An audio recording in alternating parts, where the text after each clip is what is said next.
Hey y'all! You're listening to Heaving Bosoms, the podcast where two best friends are currently mired in the details and the feelings and the glory of A Court of Wings and Ruin. It's who we are now. And to begin today, I actually want to go off the beaten path and do a quick plug for my family business. If you don't know, my partner Michael owns a comic shop. And since New Jersey rightly closed all non-essential businesses for quarantine, Michael put a ton of his stock online at manifestcomics.com. He's got a big young readers section, offers free shipping at $50 and up, and responds quickly when people ask for recommendations or have general questions via his website. I'm particularly proud of a program he's got to make sure kids can keep reading. He's partnered with our local school district, and through his website, you can donate young reader bundles that are given out with the free lunch program that's still happening in our hometown. So if you're not into comics or geekdom, you can still bring some joy into a child's life. Whether you're in the market for a graphic novel for yourself, a run of comics for Father's Day, a way to spice up your teenager's reading, or board books for your toddler, we've got it. Support a vibrant small business and a host you love by shopping at manifestcomics.com. I'll link in the show notes. And now, we have Part 4 of A Court of Wings and Ruin by Sarah J. Maas. Here we go.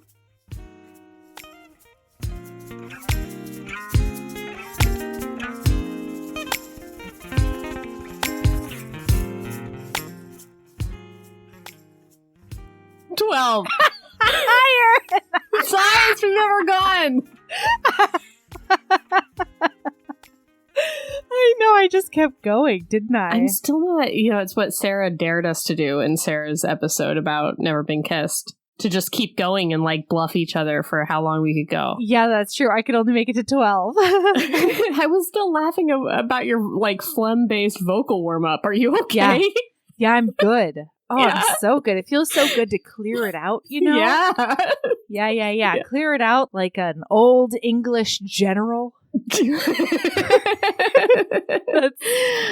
Well, listener, welcome to A Court of Podcast and Podcast. Yes. This is, as you know, the ACOTAR series podcast with Erin and Melody. This is part 4 of, I hope, 5? Of 5. Melody. I think we can do it in 5.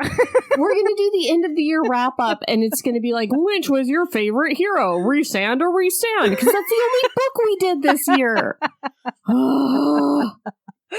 You know what? It will be worth it. Is it? Yeah. Is it to listener who didn't read this book? Listener is here a month and a half, Melody. A month and a half. No, We've 5 been weeks. Here. 5 weeks. Count them. Depending on the month. It's a month and a half. Depending on where the days fall with the Mondays. Mm-hmm. Nope, it's still just 5 weeks. Nope. Yeah. I don't know if I can keep going. Listen, you have to, and the more you keep going, the further we get into this thing. So that's how it goes. The only way out is through. That's right.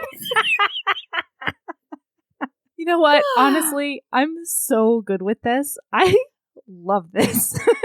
I'm so totally good with this. I will say, I do love talking about this book with you. I just want to read something else, because I feel like if I read something else, I'm going to forget what's going on in this book. Oh my gosh, that's I know what you're you doing don't have wrong. the same kind of brain as me, but I've been I feel reading like 3 other books a week at least. I know. I'm sure you have, because we have different types of brains. But if I go on a book vacation, I will forget, the details of this book will leak out of my brain so fast. Again, things happened in this book this week that I was like, what?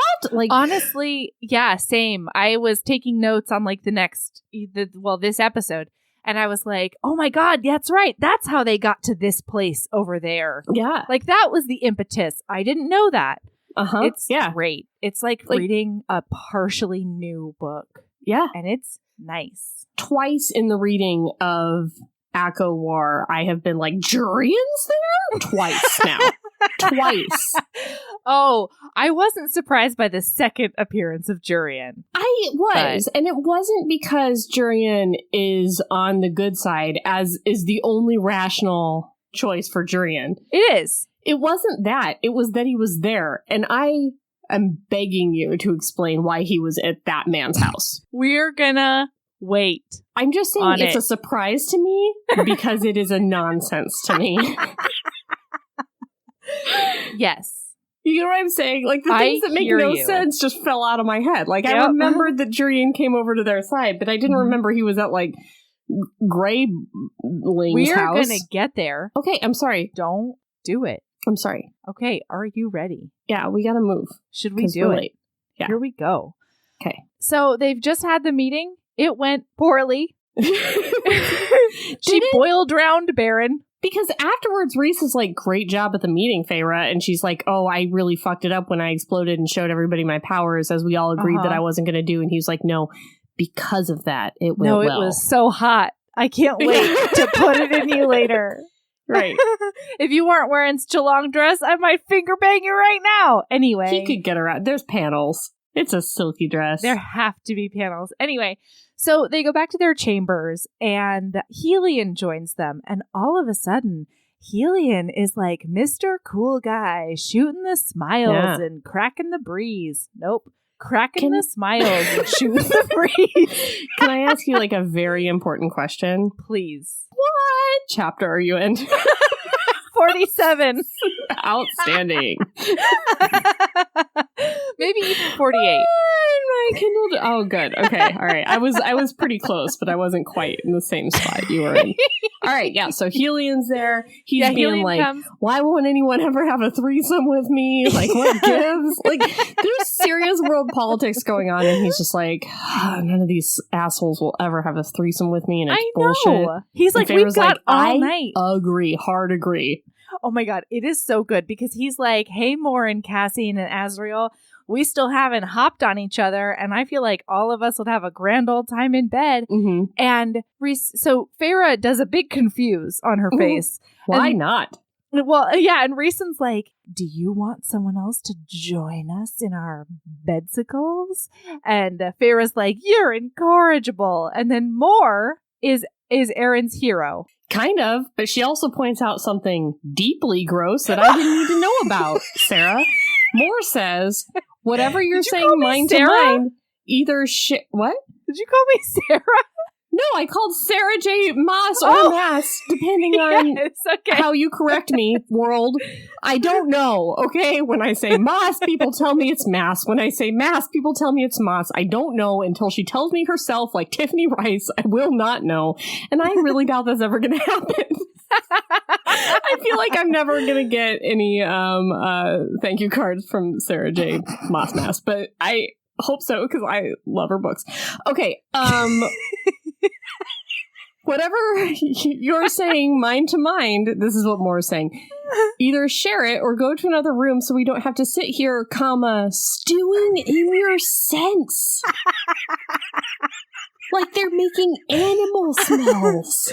Yeah, they're making arousal smells. Gross, Mor. They can smell her wetness. Ugh, they can gross. Smell the semen beating on the head of his cock. I just think of when my dogs get in like a fight and then they get real stinky, you know, because they're like eking out all their hormones or whatever.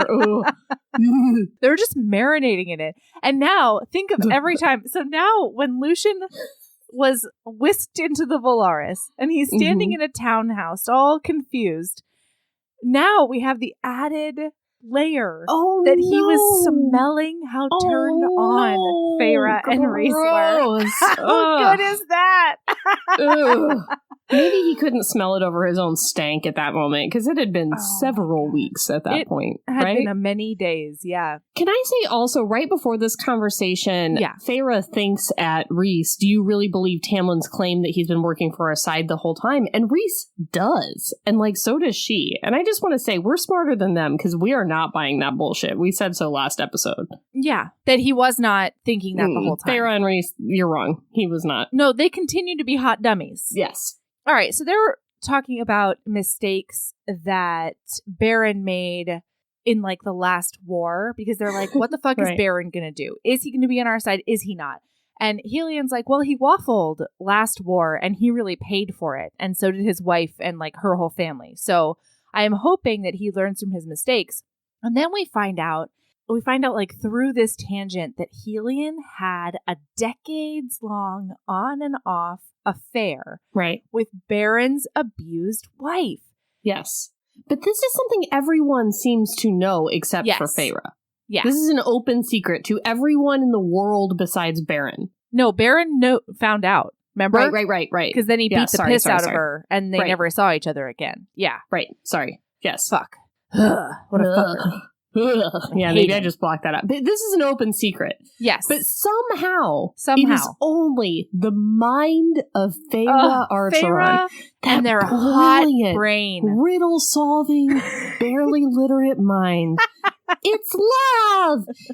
Only Feyre is able to figure out that Lucian is Helion's son, not Baron's son, a fact that will never matter to anyone.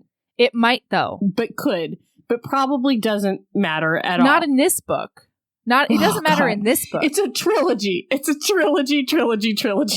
No, fuck you. It's a series. So you think that Lucian and Elaine are going to go be the leaders of the Schmur court? I have wishes for how I want this to go. I don't think that they're going to be made come I think true. That's probably how it turns out. But it doesn't matter in the next, 1,000 pages or so. No, but basically we figure out that not only is he Helion's son, which explains why Baron hates his face so much. But that's the thing. But also, what? Everybody seems to know. Lucian has darker skin than his brothers. His brothers seem to know that he's not Baron's son. Baron seems to know that he's not Baron's son. Why is no one else who knew of this decades-long affair figured this out, except for dumb Feyre in this moment? And, surprises the hell out of Rhys with this information. Incredible. But basically, Lucian is the Day Court's sole heir. And I'm stoked about it. Because he's been training to be High Lord his whole goddamn life. Yeah, and he'd be a great High Lord. Great High Lord, you know? Did you also notice in this scene, somebody's, gonna say something, and then somebody's like, hey, careful what you say, because even the birds in the Dawn Court report to Thiessen. And Rhys is like, it's okay, I already put little bubbles all around all the birds. You put little bubble shields around all the birds, Rhys? That's right, and the plants. Oh, God, immediately when I got here, I just put little bubbles around all the birds. That's often my first course of action when I go on any vacation. I just bubble up the birds. Do you think it's just the birds that are near, the near birds, or do you think it's all the birds? I think I like to think that now every single bird in the Dawn Court is just flying through like a Dumbo bubble, like a Dumbo on an acid that's the trip power bubble. Yes. He's also warded all their minds. You can't get into the minds of any of those birds. You can't get into those birds. Stop trying to get in those birds. He's so powerful. So I just imagine him sitting in the meeting and there's all these really important world politics going on and there's just a single bead of sweat running down the side of his head because he's trying to keep all the bubbles around all the birds in all of the Day Court, Dawn Court. He's gotta. Ooh, okay. Rhys is always doing shit we don't even know about. We can't even imagine. But can he fix a bathtub? No. No, his power does not extend to architecture or simple design. But that's the problem. Rhys can fix the bathtub. Rhys hasn't fixed the bathtub. And that's how you know that problems are problems, regardless if you're with the High Lord of the Night Court or you're just with a regular human man. It's sometimes true. Sometimes Rhys can, but he just hasn't. He just hasn't yet, okay, everybody? So, get off his scrotum wings, is what I'm saying. What's kind of funny is, this whole book is about fixing a bathtub. That bathtub in their house is kind of a metaphor for, this whole book. Nesta took a chunk out of that bathtub. That bathtub is tired. That bathtub needs to bring down that wall. Oh, that bathtub is working so hard. That bathtub is looking at you. Like we'll find out later. Sometimes you bother the bathtub. Sometimes that bathtub steals your sister. It's true. Maybe that's it. Maybe Reese just like can't even think about the he house can't bathtub think of right now because he has bathtub. so many more big bathtubs to fry. It's true. I've got bigger bathtubs to think about, Feyre. So I can't think about making yours bigger too. God, Jesus Christ, Feyre. Bathtub, Feyre. Hashtag bathtub problems. Hashtag bathtub problems. Okay, focus. So, we also learn this. I don't know why this is so important to me, but I have to make sure a listener knows. What?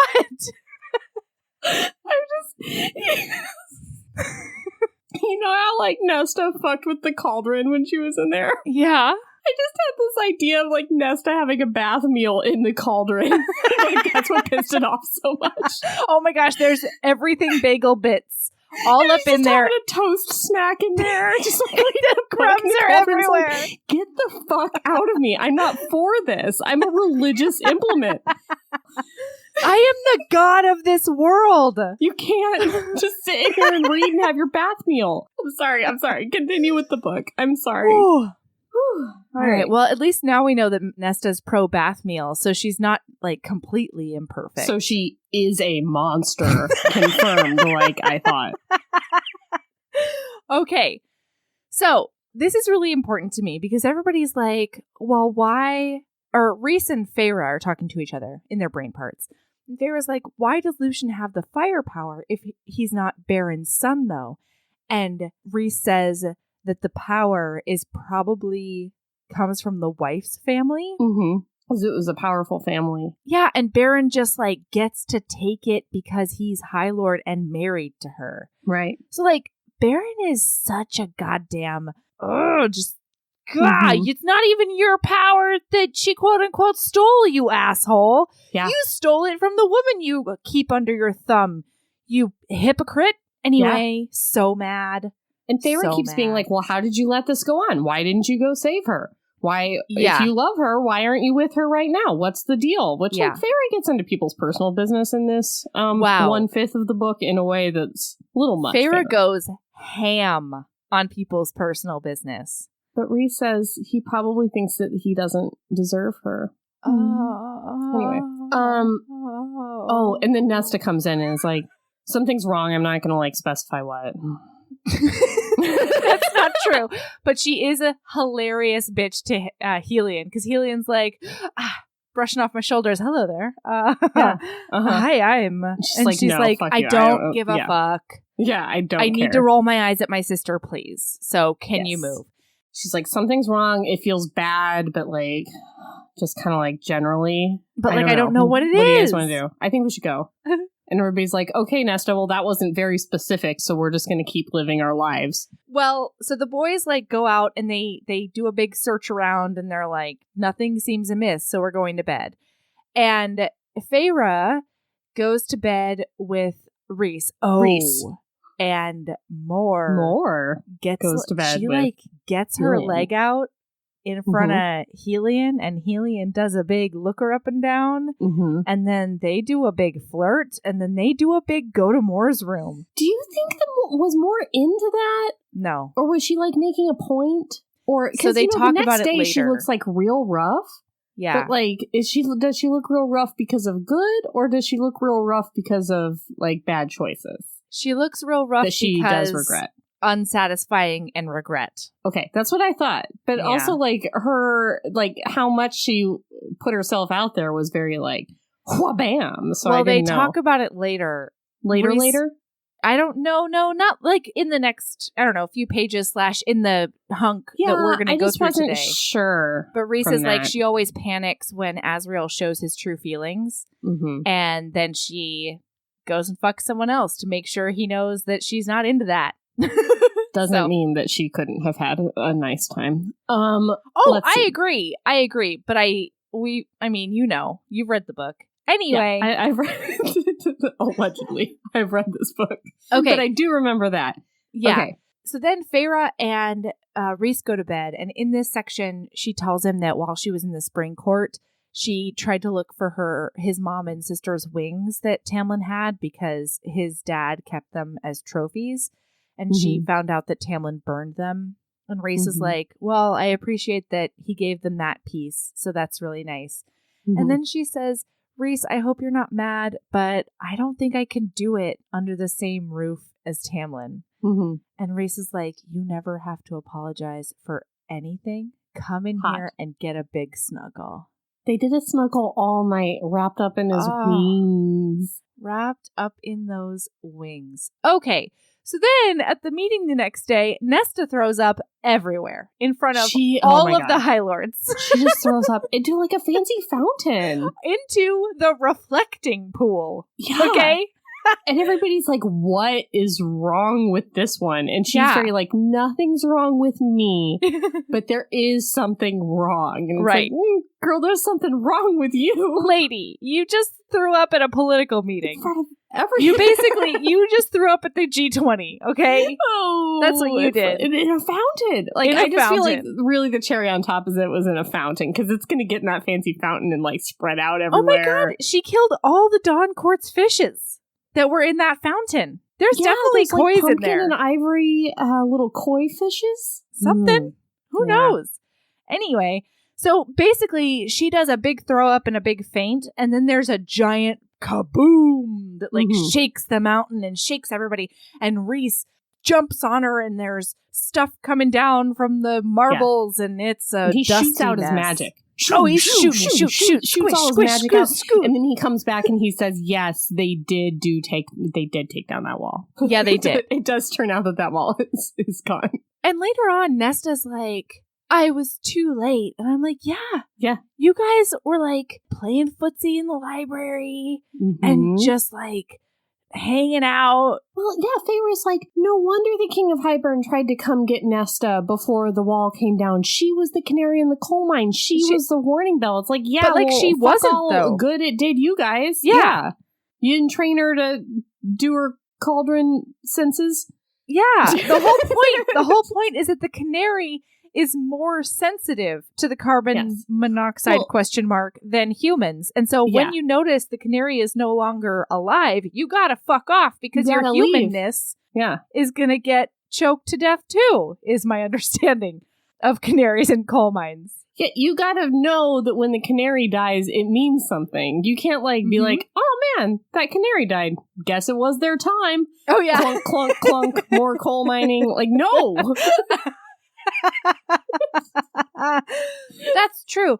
And also, like, what could they have done, since they don't even know where the cauldron is, nor do they know how to take it down, nor I mean, like, why do they even care if Nesta's out there being like throwing up at random intervals? Nobody. But I do think figuring out that Nesta incorporated a part of the cauldron into her like soul or fairy spirit or whatever, they could have figured out that Nesta had a connection to the cauldron and could figure out where it was much earlier in this book. Let's review. That's literally why they had her training to protect the wall. Well, kind of. I mean, it's like training adjacent, right? Like, they had her training to do the wall. Oh, I get. You're saying the same thing as me. Yeah. That, like, she's connected to the cauldron so she might know how to stop it. It's like, well, she's connected to the cauldron so she might know where to find it, too. Why did no one think of this? Or she might know that the cauldron's, like, yawning and stretching or whatever. Otherwise, like, why weren't they training one of those laughing children on the streets of Valaris they're always talking about? They chose Nesta specifically because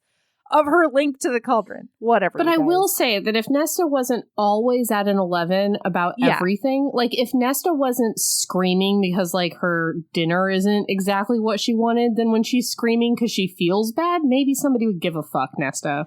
She's like, it's bad. I don't know why. Let's just go. If she wasn't like that at the end of every night, then maybe we would care. Fair enough. But she's like the girl at the party that every time is like, I want to go now. Yeah. So the fact that she's doing that in the middle of the meeting is not important to anyone. True. All right.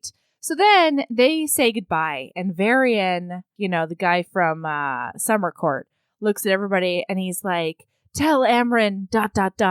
No, I'll tell her. And they're like, with his hot dick. No, anyway. Yeah, hot.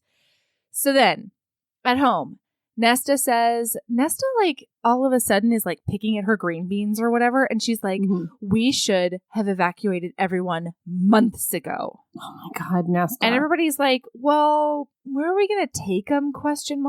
And, like, I think you're only talking about the people on our estate. And, like, they're going to want to bring, I don't know, their family because they're people who understand how to love other beings. So, like, Nesta, if you wanted to be a participant in this, you could have been. Like, this is not your time to armchair quarterback. If you're going to armchair quarterback, it should be your own actions and how you're like, fuck you, I don't want a job. I just like lounging. Why fight when others can do it for me? I don't want to train. You guys can kill them for me. Yeah. Exactly. This is not your job to, like, critique the actions of others right now in conversations that you didn't want to be in. True. So then Elaine says that they could probably take all of their staff and, like, all of the adjacent people to her former fiance Grayson's estate because his dad is apparently a fairy-hating prepper. So he's got big walls. He's a prepper. That is exactly what their life is. Oh my God, that is true. No one below the wall has toilet paper. Everyone is out of every essential item because the gray blurms or whatever have them. That is so true. Yes. All the ash trees in all of below the wall are all there behind that compound walls. That's right. Oh my God, you're right. Yep. Oh my God. He has every baked bean that's ever been manufactured in his fortress. That's right. Oh my God, you're right.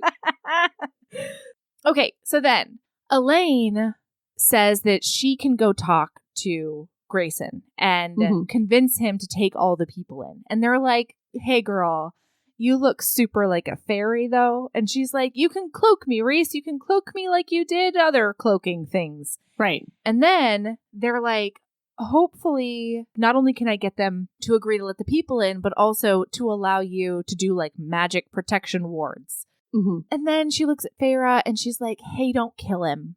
And Feyre's like, I can't make that promise because I'm going to protect you above everything else. And if he decides to be a terrible worm, then I'm going to squish him. All right. And then Cassian needs Reese to go to an Illyrian war camp to make a quote-unquote pretty speech because the wall has fallen. And I don't know what this means. Does this mean that they're not allowed to do rapes? Like, what does this mean? Like, what? Like, what? I'm reluctant to talk because Rue is barking so much in the background and you're not going to be able to edit it. Oh, God. It's never going to stop. She's such a bitch today. She got out. Yeah. She went under the fence. She got out. She went under the fence in another person's yard. She became their dog for a while. What did you say? Don't do rapes? Like, maybe I don't that's know it. I don't know. Do they don't need to inspire these Illyrian warriors. They can't inspire them. I thought that's what it was. Why do they need inspiration? They just love doing with this. This is, like, literally their life. Yeah, but, like, it was also, like, literally the life of all the Scottish Braveheart soldiers. William Wallace still rode out there and did a big speech. He did. You know, if there's anything that I have learned from films, it is that when you are gravely outnumbered by a million orcs, right, or English, or, you know, whatever it happens to be, it's important to get out there on a horse and give your biggest inspire. But that's also not where we are in the battle right now. Sure, I'm just saying that's maybe what they were talking about. Anyway, I don't know why we had to go to this Illyrian war camp, but we're going. I don't either. We're there. But, oh no, we're not there yet because Cassian... Wait a minute. Nesta tries to do a walk by Cassian to go get changed, and he stops her with his arm, and then he's like, if you're going down to the human lands without me, then you need to know how to protect yourself, and you need to make sure that you don't hesitate. And here's a blade, and here are the squishy parts on men's. Why don't you grab on my squishy parts? And it is a big sexy protect and a big show and tell. It's fine. it's hard Erin, when you come see on. your friends get like mixed up with a woman who you know is just like a bitch. You know, it's like it's sexy or whatever, but it's just hard to like watch as your friend starts getting like tangled up with somebody who you know is just gonna like eat his heart, and you're just like, Cassian, she does not have your best interests at heart. Like, she is not a nice person, and he's just like, she's hot, you know, like he just cannot. Some people just cannot help themselves, and it's hard. It's hard to watch Cassian fall for Nesta in this way. It's true. And you know what? I think the more would be hashtag Team Erin on this one. Thank you. Yeah. I'm hashtag Team More most of the time. Right, that's true. Did we already go do a big Briaxis? No, we're doing that right now. Oh, okay. So Okay. Okay, so then Feyre goes to see Amryn, and Amryn is reading on that book that reads you. And it's a whispering. You're a slut. Yes. You're a liar. Hey, Feyre, stop breaking men's brains with your pheromones. You're not as smart as you think you are. That riddle was hella easy. I know I'm a book. Okay, so then Feyre wants Amryn to help her go talk to that monster under the library, and his name is Briaxis. Just guys, imagine this. Yeah. Feyre has already made a deal with that monster. Right. She has waited until now to be like, Amryn, do you know that monster? Like, that would I would have come up from Monster Lair. Yeah. Reese would have been like, RUO, and I would have slapped him to the side, and I would have been like, where's Amryn? I just made a deal with an ancient monster, and I need help. Do you know Monster? What is he like? Does he have name? Who does he want to hang out with for eternity? What are his favorite subjects of conversation? Yes. I mean, like, the idea that she never asks the right questions of the right people at the right time is just crazy. Like, why didn't she ask Amryn, like, Ouroboros? What is that? How do I look at it? You know, like, it's so crazy. How Feyre grab, take. Yeah, and it's like, now. Why now? It's nuts. Anyway, so she does do that, and now she finds out he has a name. The only reason that she goes to Amryn is because she needs Amryn to break the ancient wards, keeping the monster under the library. Right. Which, like, first of all, you are married to the High Lord, the most powerful High Lord that's ever High Lorded. And it does seem that he, like, serves you guys, right? Yeah, like, he's very deferential. Uh-huh. Anyway. He didn't eat her. He did not. And he could have very easily. And her brain would be such a snack, you know? Yes. I know. Yeah. It would have been delicious, is all I'm saying. Okay. So then Feyre goes down there with Amryn, and Amryn has to keep, like, stepping on her toes because Feyre is the worst negotiator I've ever seen. She's like, hey, girl, Briaxis, what do you want for fighty times? And Briaxis is like, a window to the stars and the moon and the sky. Maybe a cloud. And she's like, that's all, girl? Yeah, that's all you want? Like, oh, God. This I really could felt give you like... so much more. And Amryn's like, shut your fucking mouth. Yes, I really felt for Amryn as Feyre's attorney in this negotiation, where she just kept having to be like, I speak for you. I am your representative. I speak for you. It was like a divorce negotiation where it's like, we're getting what you want. If you stop talking right now, we'll get the house, okay? Like, just calm it down. It's true. Yeah. I really felt like she was mom-arming her really hard in this thing. Yeah. Anyway, so they make a bargain that Briaxis is going to fight for him and obey all orders and get his window, and it's exciting. So they go to winnow out, and everyone is pausing to drink in the normalcy and, like, hear those fucking laughing children that nobody will shut up about. Goals. Have you ever been somewhere where you're like, yay, goals? I love to listen to these. Never. Never. But they love listening to the songs of the goals. The goals. In Valaris, which is like... Yeah, the whole point, like, the Little Mermaid made a very big joke about how goals are not pleasant to listen to. It was a good joke, too. Yeah, and I stand behind that joke. Yeah, it's a good joke because it's relatable and accurate, because goals suck, and you don't like to listen to them. It's true. But yeah, they do listen to those goals for a while. Yeah, so anyway, then Azriel is about to take Elaine, because Mor has taken Cassian and Nesta, much to Mor's chagrin. She does not like that this bitch Nesta is on her arm. Then Azriel goes to take Elaine, and we get this small but very incredible passage where it says, "Then Azriel, gently taking Elaine's hand in his own, as Hot. if afraid his scars would hurt her." Hot.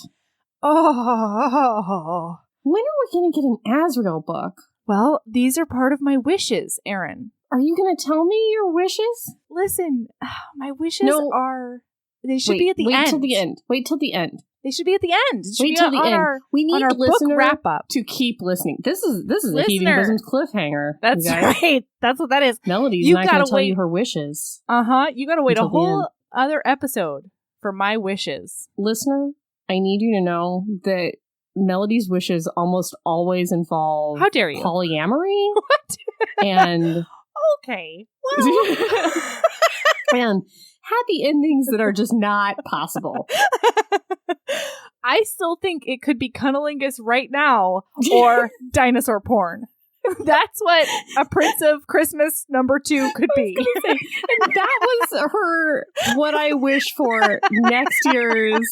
What was it? What was that movie called? A Christmas Prince, right? A knight, a knight in shining armor. No, that can't be right. A Christmas guys, it was that shining Christmas armor. time travel Netflix movie. And she thinks that like Hallmarky / Lifetimey Netflix Christmas movie will maybe involve cunnilingus next time. It will not. It will not. Geriatrics need cunnilingus too. That's all I'm saying. That crone had it going on. Well, that's not a hot take. That take is cold as ice because that crone deserves did have it going a young on. virile knight to draw the number 33 on her clit with his tongue over and over again. Okay? That's what she deserved. All right. Speaking of, I just had a friend come to me because she was reading a Kindle Unlimited book that involved a tongue, quote, tornado. Oh, okay. And then a bite. Oh, a clit bite? Yeah, it was a tornado and then a bite without warning. And she's like, "Can you recommend a book to me? I just read this." Anyway, okay, all right, okay, focus. And then you recommended The Red. No, she wanted another Kindle Unlimited book. So there's a Talia Hibbert, and there's a Kristen Callahan out there. Okay, good job, Erin. Yeah, thank you. Yeah.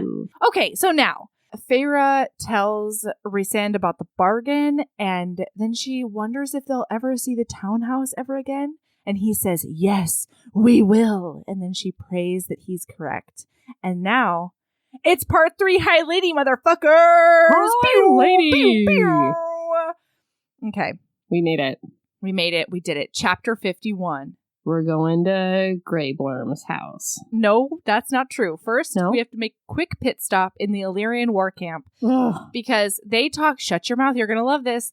They immediately talk to Devlin. Wait, who's Devlin? Devlin is the general of the Illyrians, dude. Oh, man. Okay, yeah, He's totally that misogynist that won't train the little girls with wings. Yeah, I remember now. So, then he's looking at everybody, and he looks Nesta square in the face, and he says, "What is that?" Yes. And then everybody's like, "Don't even worry about it." And he responds, "That's a bitch."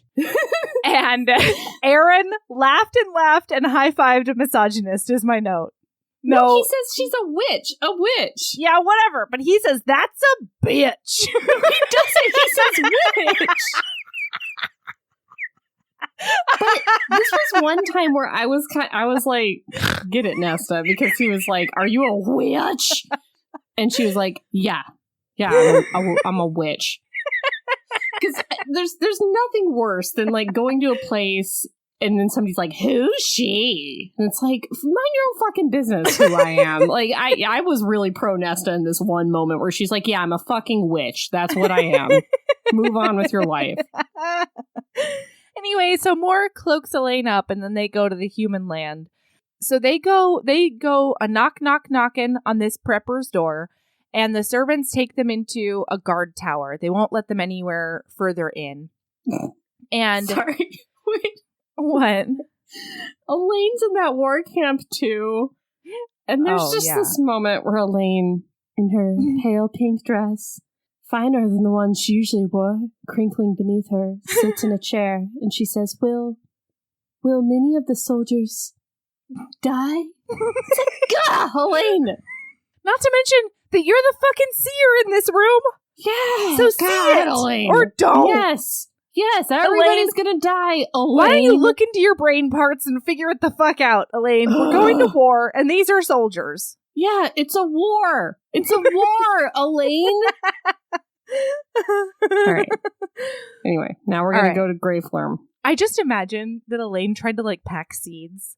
And everyone was like, Elaine, you're not going to have time to tend the seeds. I hate her. What are you, Lady Bird Johnson? You're not allowed. We're not beautifying highway medians right now. Okay? Highways on the way. Oh my god. What a solid Lady Bird Johnson joke. Oh my god, this is so good. Oh, you hit me right where I live.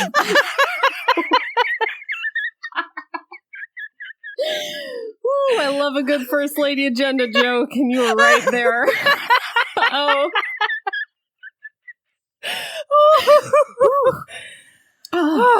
All right. Ooh. So, although I really liked the highway beautification. I did too. It's real, it's tangible, it's attainable, and she did it. She did it. She executed it. It happened, and now they're beautiful. Good for a lady. Okay, so the fiance comes in and he's like panting, and he's like, Elaine, how are you? And she's like, I'm okay, kinda, but there's a problem. The wall is down, and she tries to get him to do all the things we talked about earlier. Mm-hmm. And then his dad comes into the room, and his dad is like, oh, nice try there, Goldilocks, but I had a Three Bears joke that was forming, and it's not gonna happen.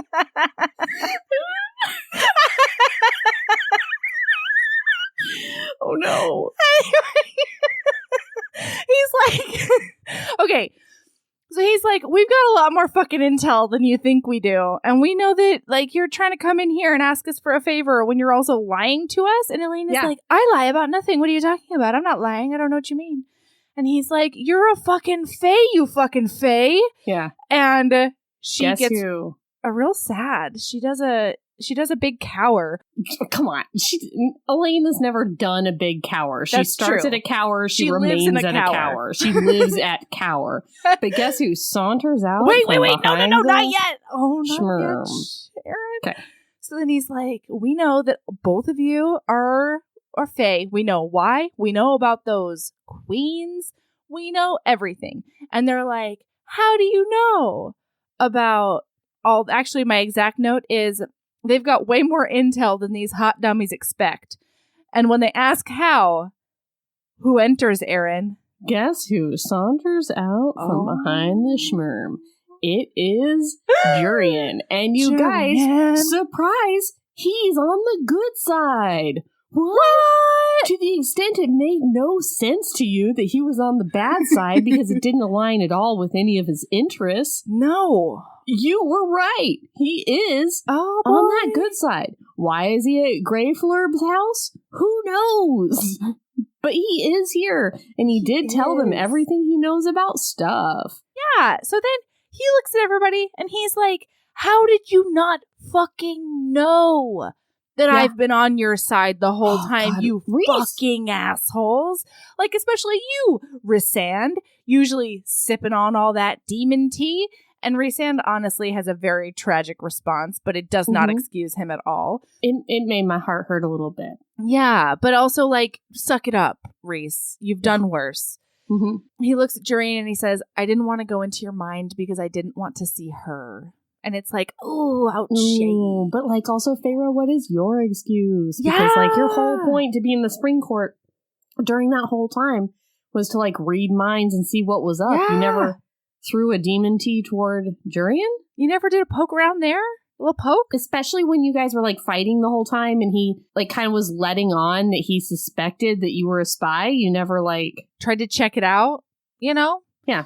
Yeah, doesn't matter. So then he's like, I didn't go crazy. I didn't switch sides. I'm not working out against my own interests nor my principles.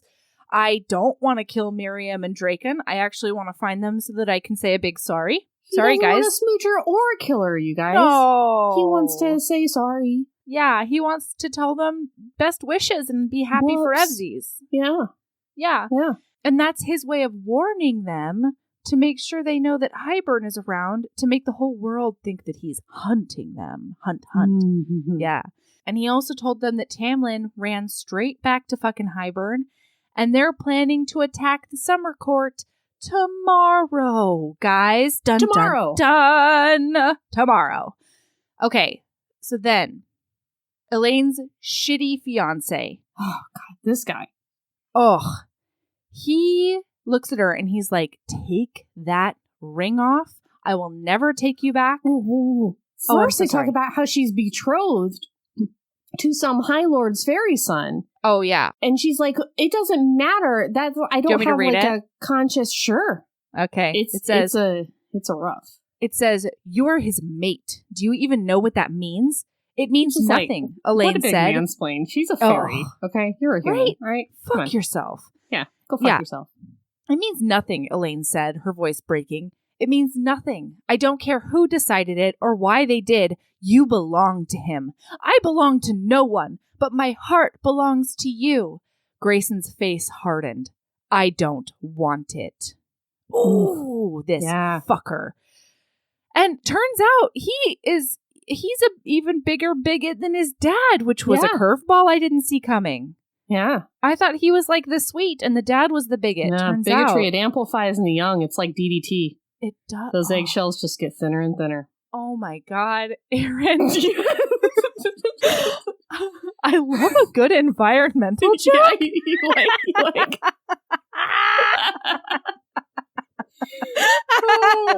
Ooh, a good endangered species joke? Ooh, getting me right where I live. Pesticides? Okay. Oh, God. Okay. And then Jurian does a big, sexy competence mic drop on everybody because Rhysand's like, what's next for you, big guy? And Jurian says, well, first I'm going to go put on a show at Hybern about how I couldn't find Miriam and Draken.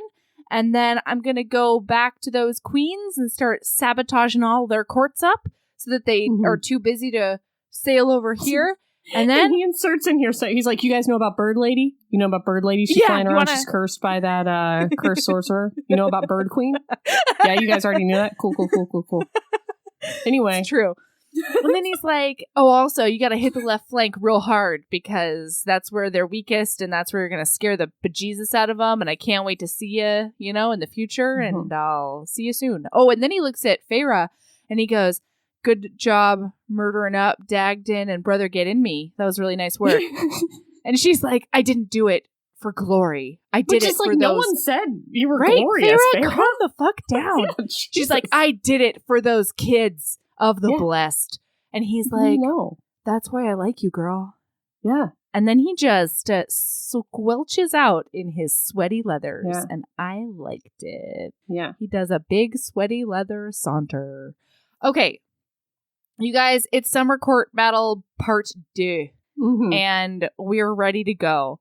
So Rhysand is sweating real hard by the time they get there because he's been cloaking them all the way down. Yep. And then Feyre and Mora sit on a hill to watch. Yeah, they do a battle, blah, blah, blah. Ooh. Fight. Oh Cassian hits the left flank, which has got the inexperienced nobles. They do a swoosh. They do a... Hybern is not ready. They're not using any Feybane, which I found to be very suspicious. Yeah. Oh, and then Cassian does this thing or toward the end of the battle where like some of them have fucked off and like running scared. Oh my God. Yeah. He breaks rank out of the front line. And he lets down his siphon shield and he puts away his full body shield. He just brings out his like tiny arm Viking shield. And he's using like just his prowess and his body to run through these ranks in a swish and a swoosh and a sword and a cut off his head. And it's a big hot. And he's like blocking these arrows with his physical shield. And he's heading right toward a Hybern captain that's mounted on horseback. And this Hybern captain is flailing around trying to find a weapon, which I don't understand. If you're still mounted, where did your weapon go? Regardless, he takes this discarded sword and he throws it at Cassian. And Cassian does this super hot. What does he do? Well, he's skippity-doo-dahing over there. And Moore says that battles are like a symphony to Cassian, which I really liked. Hot. And then Cassian squishes his wings in and he leans into his shield and he catches that spear with his shield and then he cuts off the side of it. And I don't know, like, listen, Erin, I'm mostly a pacifist, but there's something about a fictional battle, that's like so sexy. Anyway, then Cassian gets rid of his shield and his sword, and he picks up a discarded spear because he's gonna beat this fucker at his own game.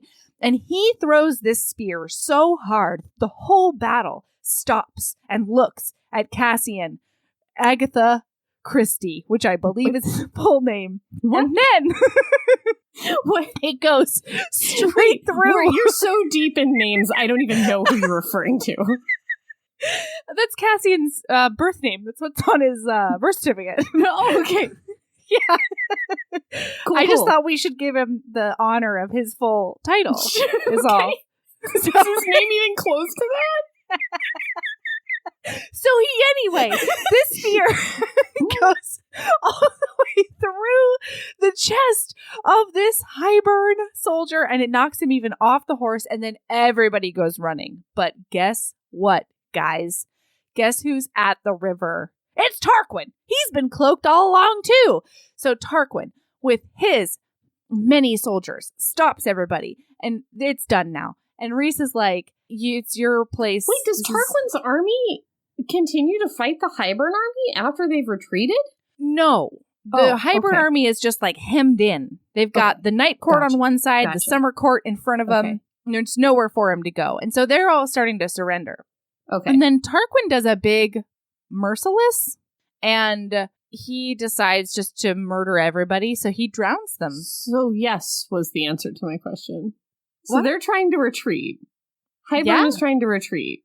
Yeah. After their leader has been murdered. See, I'm mostly an army, but there is something about a fictional battle that I do skip every time. So, so the leader's down. The army is fleeing.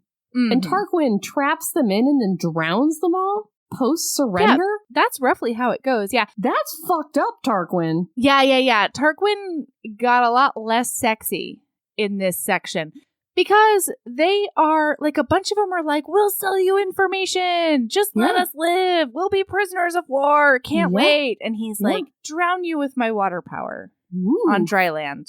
That's rough. It's rough. Yeah. And nobody has, like, a chat with him about it afterwards. I have a strategic question. Tell me everything. Where's Moore during the entirety of this battle? Oh, Moore's camping out with Feyre watching. Why? Moore is one of your top 3 best soldiers. Because Feyre protection.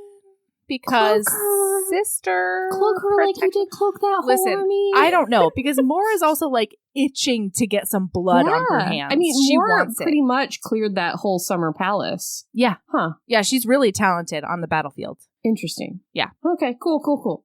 Okay, so they make camp there, and Rhysand and Cassian come over, and we have another Cassian Nesta moment, because Cassian doesn't say a word, and Nesta says, "You're hurt. Let me look at your arm." It was hot. And then she bandages him, and he's, like, grunting at her. And they do a lot of, like, long stares into each other's eyes. I mean, it was hot, but just imagine being Cassian's best friend in that room, watching this happen, and just being like, she's a man-eater, man. This isn't going to go well for you. Moore/Erin immediately walk in, and Cassian rips his hand away and starts, like, joking around with Moore. So, you know. Because he knows his friends hate his new girlfriend because she sucks. She sucks. Okay, so then 4 days later, they find out that Highburn snuck past them and is headed toward the Winter Court. Mm-hmm. So then everybody is like, what do we do? What do we do? Oh, no, we can't be in two places at once. We can't have our cake and eat it too. We don't have magic. Wait, we have magic. Oh my God, we have magic.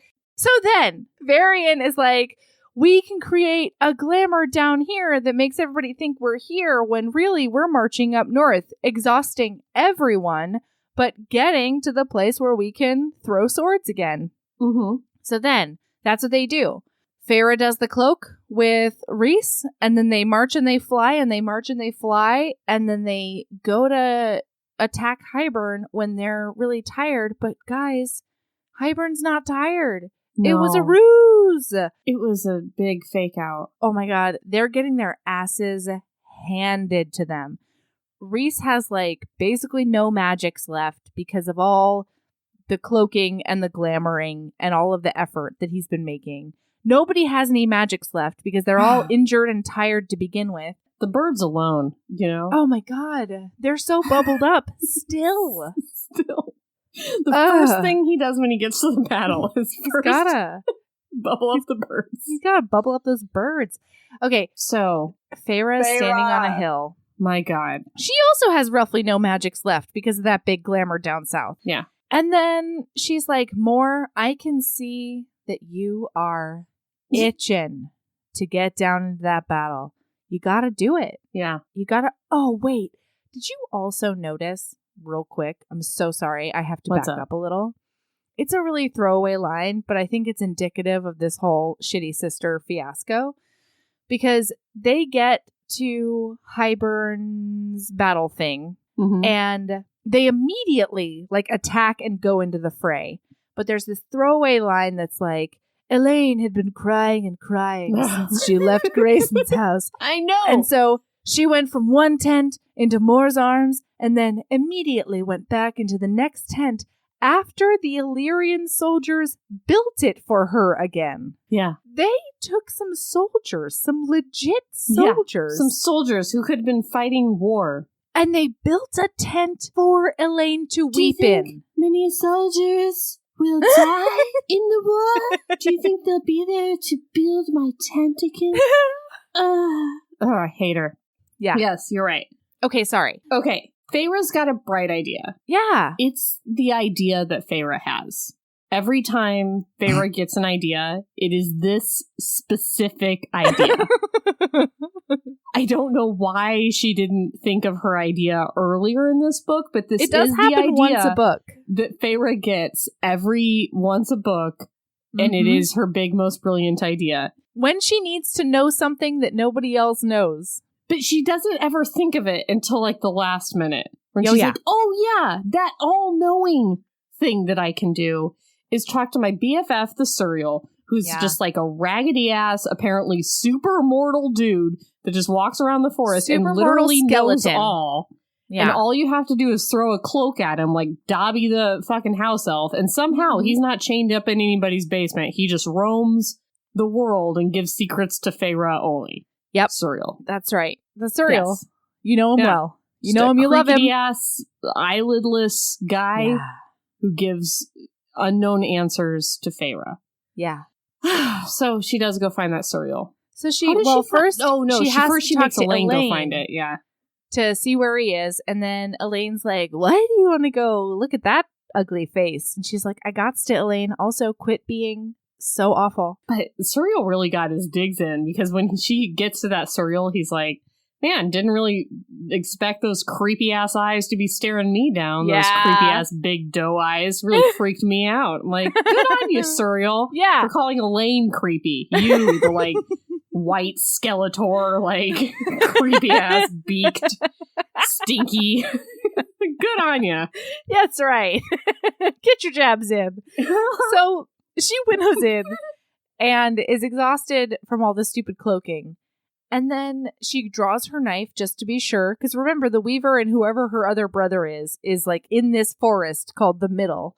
And the Suriel's like, fancy meeting you here. Oh, hey, Feyre. Oh, hey, girl. My only friend. And so she turns around and he's like, great to see you for a third time. Yeah. Love it. You Love gonna it. trap me or like not even go through that effort this time? You're not even gonna remember the whole thing with the chicken and the cloak and the traps, and we're not even gonna do that now.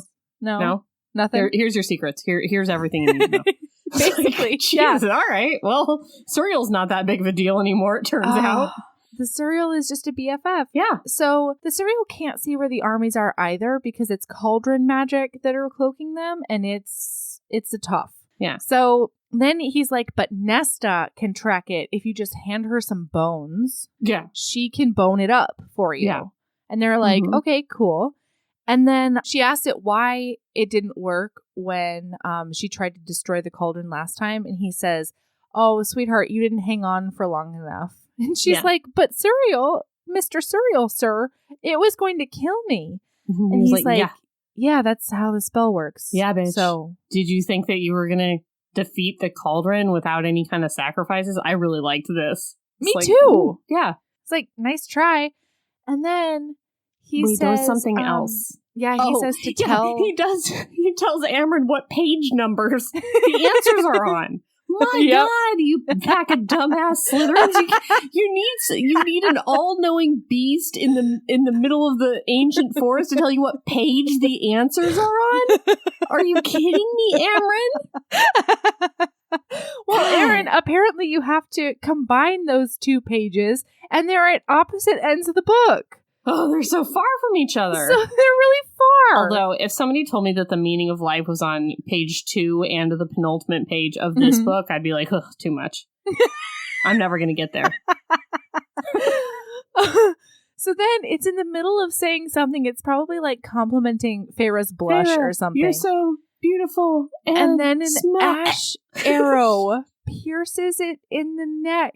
And so Feyre ducks behind a tree, and then it gets hit by another ash arrow, like in the chest, probably. Doesn't Feyre get hit with one? No. And then Ianthe, no, Feyre is fine. You want to come at me about this? I'm just gonna... No, I think you're right. But I am Feyre just gonna gets hit look by at my some of its Kindle black blood. for a different... I'm gonna look at a Kindle for a different... Please look reason. for your Kindle for anything. Wait, what did you just say? She gets sprayed with a blood? She gets hit with his black blood in the face. Is that a something? Does that do something bad for her? No, you're asking me if Feyre got I'm hit just by read something. ahead to make sure that we really hit all the points in the next chapter. Please open up your Kindle for the first time this whole episode. Ow! Oh! Sick burn. It's actually not even true. She's been on it. Okay. So then Feyre hides behind a tree, and she hears the sickly sweet giggle of Ianthe off in the distance. And Ianthe's like, Feyre, why will it talk to you but not to me? And it's gross. And so then Ianthe explains to Feyre that she tried to capture the cereal a while ago to get some answers about, I don't know, something. And it refused to talk to her. So she put a tracking spell on the cloak that she gave it that would be triggered if Feyre showed up for this exact purpose. Because everyone knows that this is Feyre's one and only idea. So meanwhile, the cereal is on the ground and it's mouthing, run to her. Run, it's saying. What? Tell me everything. Nothing. I've just finished skimming the next chapter so that we hit all the good Are you points. really happy because you found out she did get hit by an ash arrow, Erin? No, I'm just happy to be done with my readings. Please continue. Oh, so what you're telling me is that she did not get hit by any sort of ash arrow. Did misread a sentence. I did misread the word flesh to be fresh. What?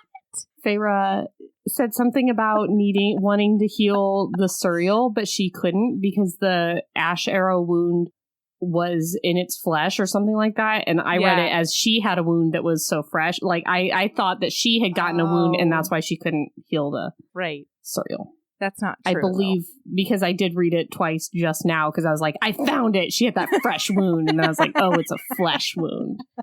Damn it. Okay. So anyway, So the cereal keeps on looking at Feyre and saying, run, run, run. Run. Feyre is thinking to herself, I can fix the cereal just like I fixed Rhysand, because the cereal, remember, in last book, is the one that told Feyre how to fix Rhysand with her blood and everything like that. And so she's fully ready. But they don't have true love. What? They have friend love, but not true romance love. It doesn't matter. She can heal it had a lot anybody. to do with. I think it had a lot to do with how Rhys did heal in that cave. Okay, maybe. Anyway, so Feyre won't, and she decides to draw them away from the cereal because she wants to give it a chance to get away, or like at least get the arrows out or whatever. So she comes into the clearing and she's like, I should have slit your throat in that tent, Ianthe. Yeah. Ooh, it's nice. And then she books it. She runs like hell. Yeah. Through the woods for miles and miles she's running. Chasing the smell of burning hair. That's the one. Yeah. And so the woods are like parting for her and helping her while it's hindering them by like slapping branches against them and stuff. Like the woods are on Feyre's side, and I found that to be very sexy. Everybody's on Feyre's side. Yeah. And all of a sudden she sees that thatched roof of hair, and she goes careening in to the cottage of the Weaver of the Wood. The Weaver of the Wood. Oh, the Weaver of the Wood. And so she holds the door open because, remember, the Weaver's house always locks the door on you. Yeah. And so she's holding it with all of her high lady strength. And Ianthe's out there going, Feyre, you're so tedious. You really should just let me murder you up. She's thinking really hard, or maybe she even says out loud, like, help me, as she runs into the cottage. Yeah. And then Schmurger's like, we're going to have to kill whoever's in there, too. You realize, you're so selfish. Friend. Oh, it's so good. Yeah. So Ianthe and the guards go in, and the Weaver, meanwhile, is like, what are you? And also like, what did you bring me? And she's like, dinner! Lunch. Or dinner. Yeah. It's a meal. You know what? It's a meal. She's like ringing that cowbell. It's nice. And so she leaves and the door shuts, and she runs back to the cereal. And for like half a mile, she can hear Ianthe et al. Screaming. It's nice.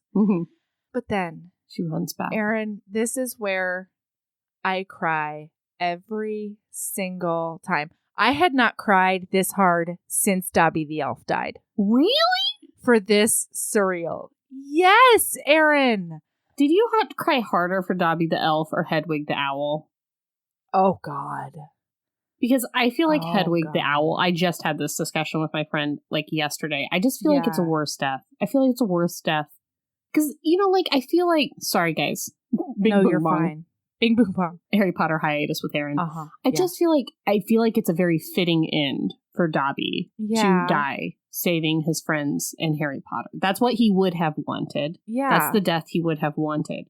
Hedwig, I mean, and no one even like gives a fuck. She just like gets shot out of the sky, and Harry's like, okay, when's dinner? Like, it's very like there's no Hedwig funeral. No one gives a shit. I know. It's awful. Awful. And that bird sat in a fucking cage every summer just waiting to get out. I know. She delivered messages far, far away, dangerous messages for him. All it wanted was like a mouse every once in a while and a beak scratch, you know? I know. Hedwig was so good and so pure. Yeah, we didn't deserve Hedwig. Anyway, that death and how unmourned she was made me lose it. Yeah. I think it didn't hit me as hard because it came out of nowhere and it was so unceremonious, you know? I was just like, she wasn't like, to be with friends. Yes. Dobby slayed me, and so did the cereal, okay? I did not cry when the cereal died. Oh my God, that's insane to me. I'm sorry. So first of all, she's like, so she says, what can I do? Because she wants to heal it, and it says, don't waste your magic on me. You don't have enough magic left in you right now, and I'm already gone. And she says, what can I do? And it says, stay, it breathed, stay until the end. And so she took its bony hand in hers, and she says, I'm sorry. And then it's like, oh, I knew about the tracking. I knew of it. I knew of the tracking spell. Oh. And she says, then why come at all? And then the cereal says, You were kind. You fought your fear. You were kind. But also, like, Suriel, know your worth. Like, yeah, you're stinky. Like, yeah, you're ugly. And, like, yeah, you wear your tattered clothes. But, like, but you know you're everything. one of the most ancient, most smartest things in fairyland. Like, know your worth, Suriel. I know. You know? And so she said, thank you for helping me when no one else would. And then this thing with no lips smiles. And it says, Feyre. Maybe that's why I just kept thinking about how creepy it would be to watch something with no eyelids cry and, like, smile with no lips and, like, bleed to death. It makes it sweeter to me. So then it says, I told you to stay with the High Lord, and you did. And then this is where all of us were like, oh my gosh, he wasn't talking about Tamlin. He was talking about Rhysand the whole time. And then we get to the point. Which, Suriel, you could have been a little more clear. Erin. Sorry, all right. I'm sorry. While you were crying, outside, there was a dog riding a four-wheeler. No, Erin! Yes, there's a dog riding a four-wheeler. I couldn't tell you while you were having that monologue, but now I can because we're done with it. It is a Jack Russell Terrier, and it is riding a four-wheeler down the street, and it is adorable. All right, sorry. I'm sorry. I am not done with this monologue. Okay, so I'm sorry. When you edit this, edit it make it be at the end. No, I think the comic relief in the middle is nice. It's a nice little breakup of the sweet tragedy. Like Wishbone riding a motherfucking four-wheeler. Is it by itself on the four-wheeler? No, there is a man.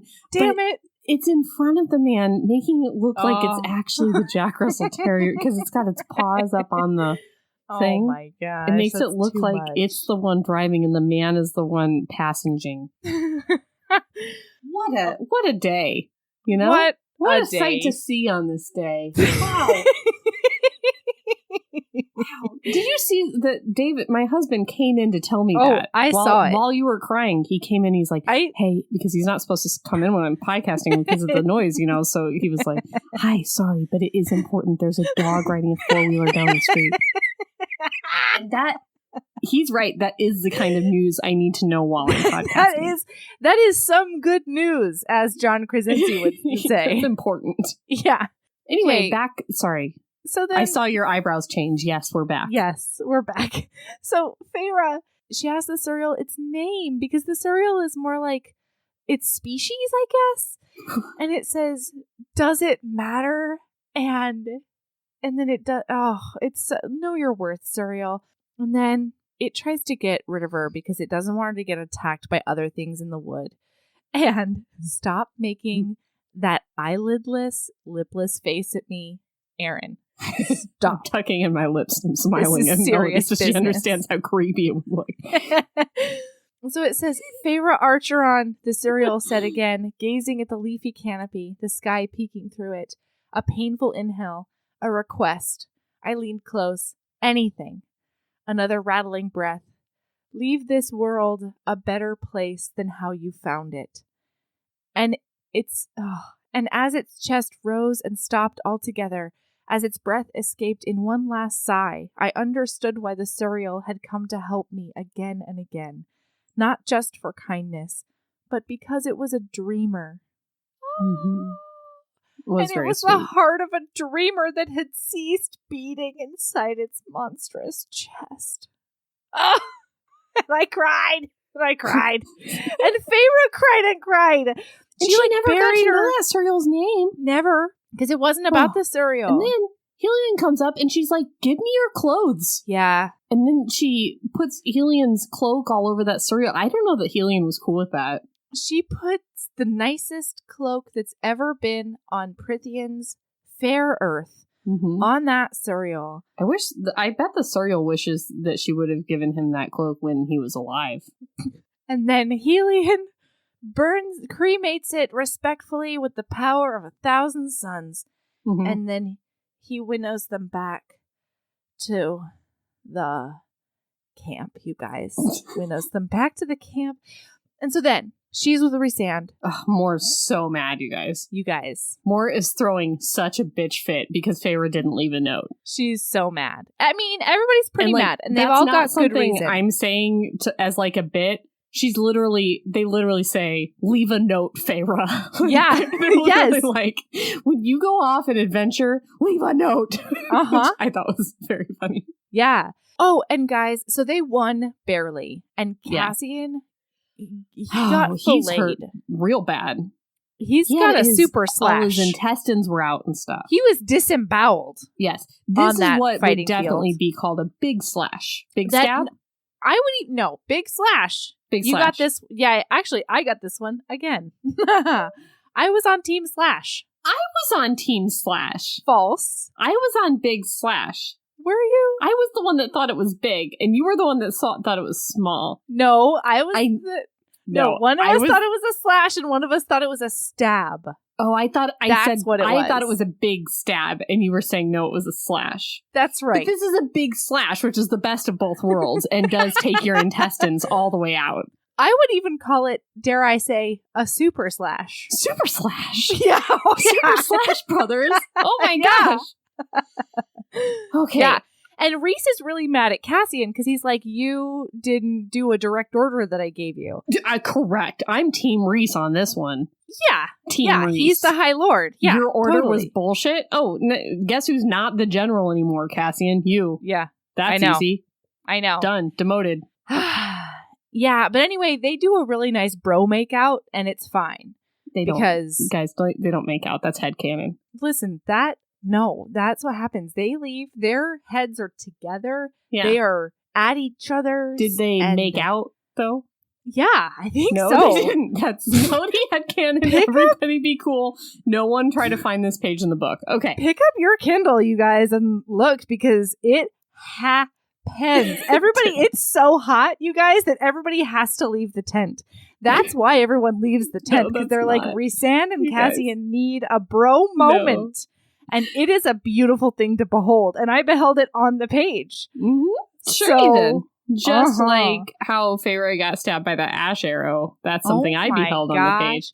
In fact, I can't wait for this to turn into Cassian being the one that gets invited to their mate bed to worship Feyre's cunt. I'm so excited about it. It's gonna happen after that big makeout that I saw. You can write a fanfic. I don't think that's gonna be what happens.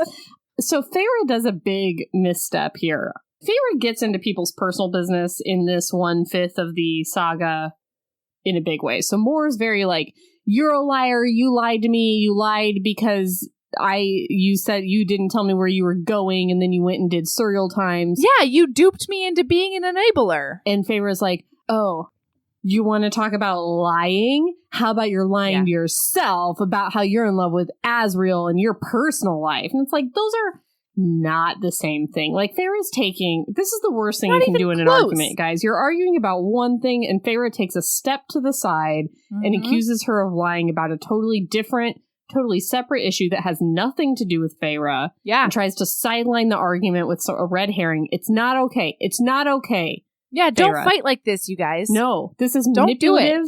It's bad.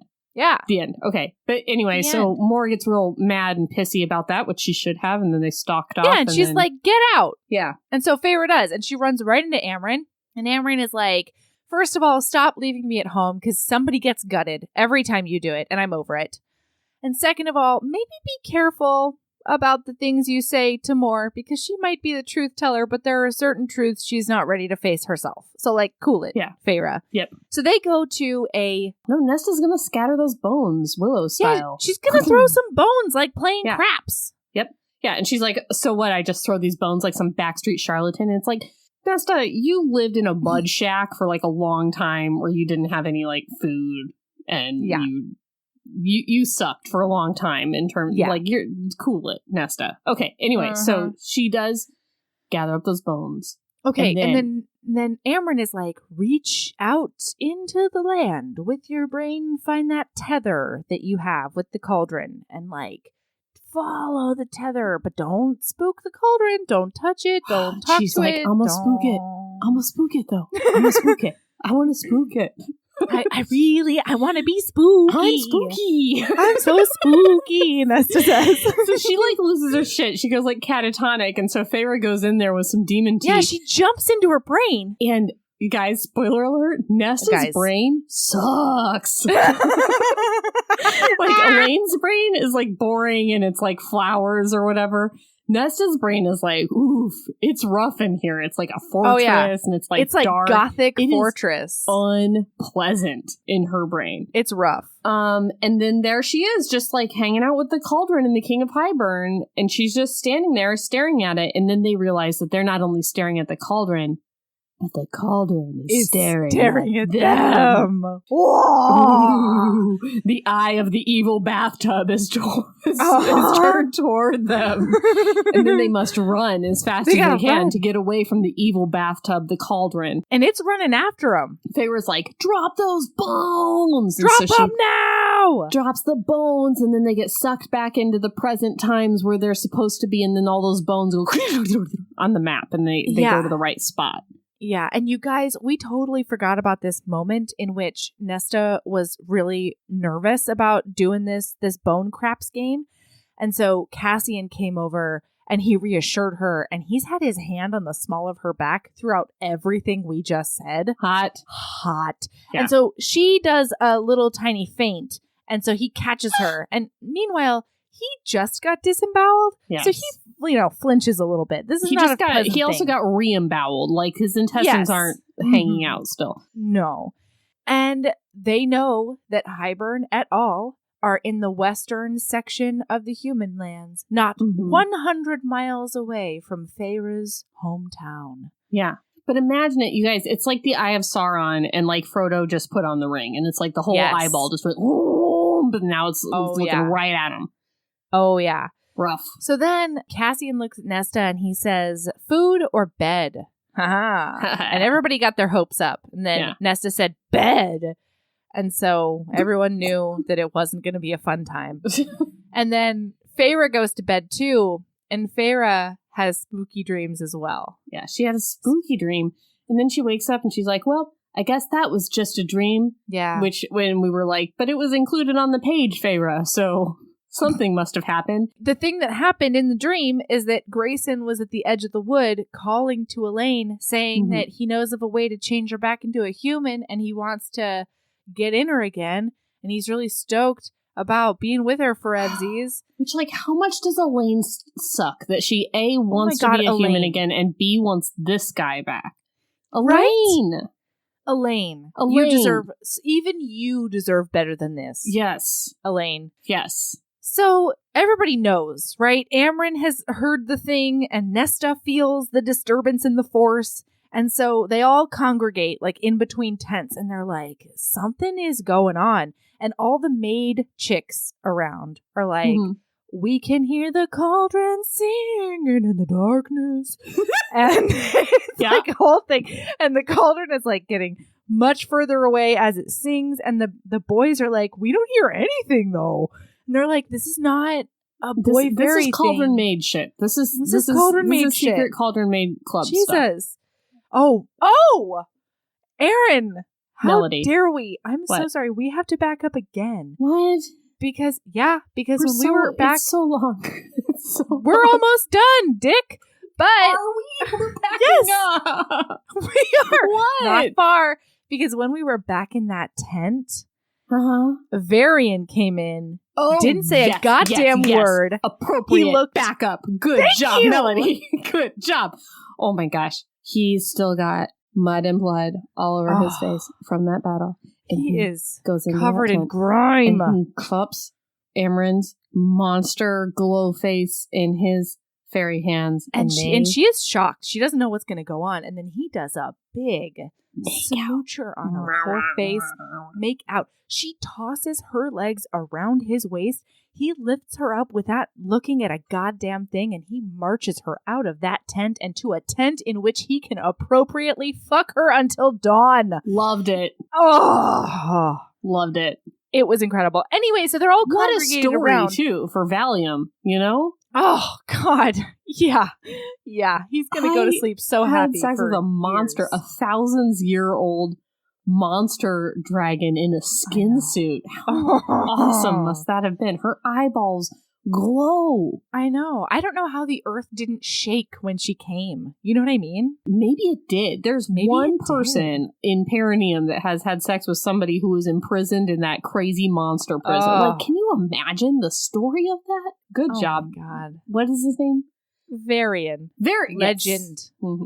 Yeah. He's a legend. And Erin right now, when she's talking about all this, is wearing Varian's shirt. And Varian is bare-chested. So, you know, we're all excited about that. Yeah. And then they're like, hey, there's one more cauldron-made bitch that I just can't put my finger on. Where is she? And everybody starts doing a big panic because Elaine's not there. But Feyre knows where she is. Yeah. Because the dream that Feyre had. Yeah, because the same shit happened to Feyre. And she looked at her dad standing at the edge of the Schmershmer, and she's like, nah, nope. Yeah. That doesn't seem believable. That doesn't I'm sound gonna go right. back to bed. But Elaine was like, please, Grave Worm, takes me away. You're so right. Oh my God. Elaine. So Elaine's been cauldron napped. And it's bad. I don't know. Yep. It's so funny. And that we gotta be done. Is where we are going to pick up in the next episode. And it's going to be the last episode, HBs. Don't. Are you sad? Don't make promises. You don't. Anything could happen, my friend. Remember That's true. when we thought this was a two-parter? God. I'm going to be honest with you, Erin. I never thought this was a two-parter. You bitch. I thought it was a three-parter from the lied beginning. to me. I mean, lied to herself. I was letting you have your beautiful dreams. And I think sometimes I let you have your beautiful dreams. Yeah. So that makes sense. Yeah. Exactly. You're welcome. Do you have a lady in love? Yeah, I do. Okay. I do. It's a little show that just came out on Hulu. Hulu pulled a big Netflix, and it all came out at once, which I was not prepared for. It is called The Great. Have you watched all of it yet? Listen, I had to stop when I got to 24 minutes before the end of the last episode. Okay. Because it was a big anxiety. I'm worried she's not going to go through with it. I'm worried she is going to go through with it. I'm worried. I watched it all. I watched it all over the weekend. I loved it. It's a great show. It is a great show. It's so funny. If you are not in a great place right now, I would recommend waiting. Yes. I'm talking to listener. Yeah. Melody, do whatever Melody want. Sure, but I'm just saying, hey, listener, if you are a person who is consuming a lot of HEAs right now because you need those HEAs, this might not be the show for you in this moment. But it is a very good show, and it's very funny. Oh, no. Is it not an HEA? I'm not in a spoiler zone. I just want honestly, HBs I don't even to know what an HEA would be in this scenario. Yeah, I'm so out of my depth. It's gonna put you through. It's gonna put you through a little bit. It's not all like irreverent, happy, upbeat. You know, because when you watch the trailer for The Great, it's very like teehee. Yeah, we're making fun of history, sort of thing. And it does pull an emotion, and it does pull some big sads too. Whoa! So I just want everybody to know that. Oh wow! I'm sorry, I'm not trying to spoil anything, but like sometimes you need like this is a trigger warning, maybe. Yeah, for sad. Yeah. A trigger warning for sometimes sad. Sad. Listen, you know what I did do though? I did Google up Catherine the Great. Yeah. To see what happened in real history. So I know that they have to stick fairly close to that. Yeah. Which would be fine with me. Yeah. I'm not saying it's a devastate. I'm just saying, you know, it is going to pull some emotions on you. That's all. Cool. All right. Well, but Nicholas Hoult is wonderful in this. I have never liked him before, and now all of a sudden I'm into it. Elle Fanning is completely wonderful in this. Well, this thing is really good. It's really good. Okay, Erin, what's your lady love? Tell me everything. I have found a few apps that are games that are nothing games. Sometimes, so every once in a while I'll get a game app, and then game app is all I am.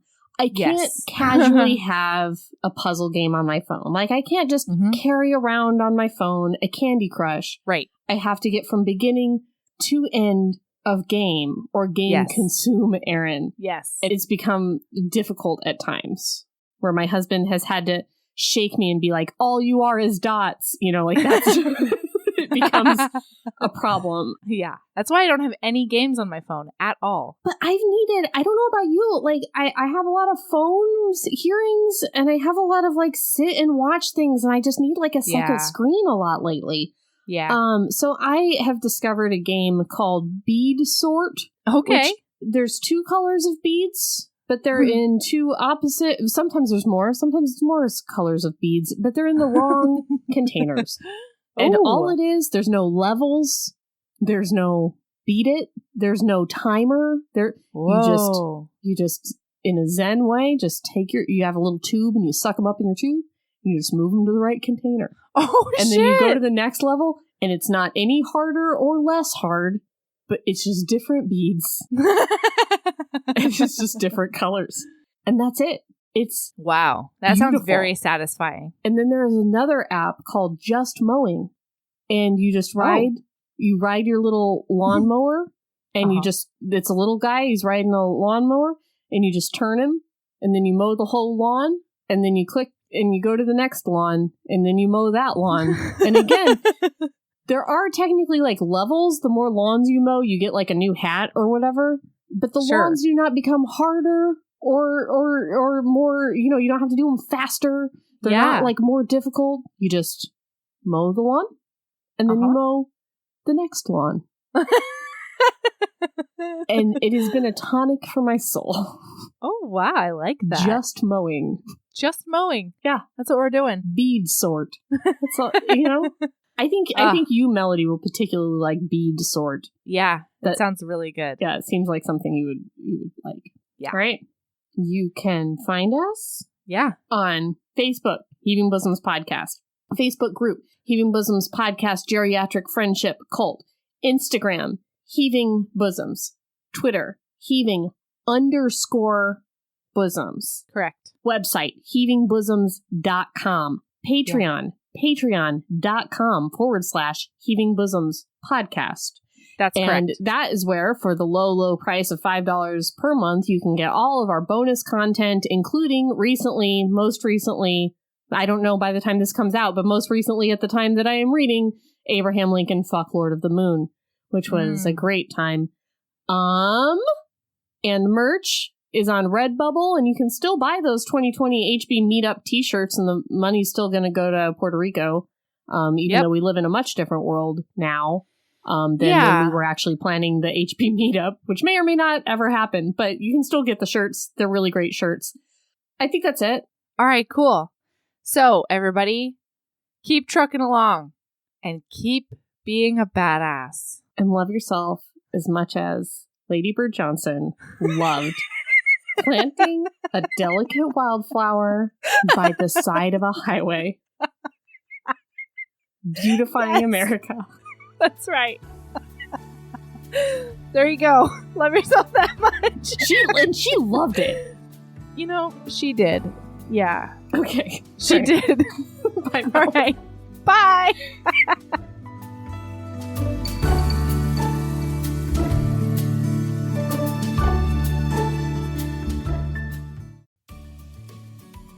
Hey, you. Yes, listener, you. Are you loving the show? If so, please leave a rating and review in your podcast app. The 90 seconds you take to say something nice not only helps new people find the show, but it makes me super smile over at HBHQ. Also, I've had a few people ask, and the answer is yes. We are still doing the 5-star bribe. If you leave us a review with 5 stars, then we'll do whatever book you want. We're real deep into the list, though, so it might be a while. Lilas! Okay, back to the show.